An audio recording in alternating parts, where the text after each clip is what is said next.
প্রদর্শিত চিত্রে প্রবাহ বিবর্ধন গুণক আলফা নির্ণয় করতে বলা হয়েছে। আমরা জানি প্রবাহ বিবর্ধন গুণক বা current amplification factor alpha equal হচ্ছে আইসি ডিভাইডেড বাই আইই।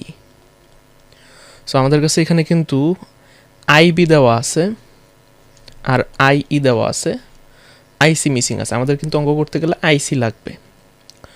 আমরা জানি আইই সমান হচ্ছে আইবি প্লাস আইসি। এখান থেকে খুব সহজেই আমরা আইসি বের করতে পারি। আমাদের আইসি মিসিং আছে, আইসি লাগবে আলফা বের করতে গেলে। সো আমরা যেটা পাই IE minus IB, emitter current minus base current সমান হচ্ছে কালেক্টর কারেন্ট।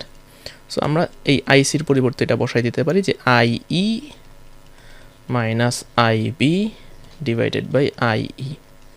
ওকে, সো আইই এর ভ্যালু কত? আইই এর ভ্যালু হচ্ছে 0.49,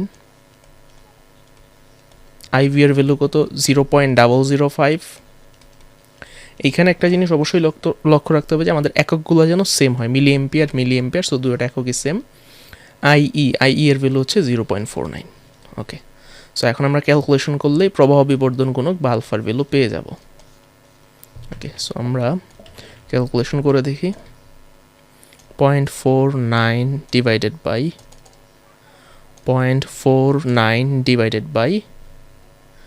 0.49 দুঃখিত, আমাদের উপরে হচ্ছে মাইনাস করতে হবে 0.05। ওকে, সো এটা ক্যালকুলেশন করলে আমরা পাচ্ছি 0.9898। সো প্রবাহ বিবর্ধন গুণক বা কারেন্ট এমপ্লিফিকেশন ফ্যাক্টর আলফার ভ্যালু হচ্ছে 0.9898। এটাকে চাইলে আমরা 0.99ও লিখতে পারি যদি 2 ডিজিট নেই, সো 4 ডিজিট নিলেও হবে।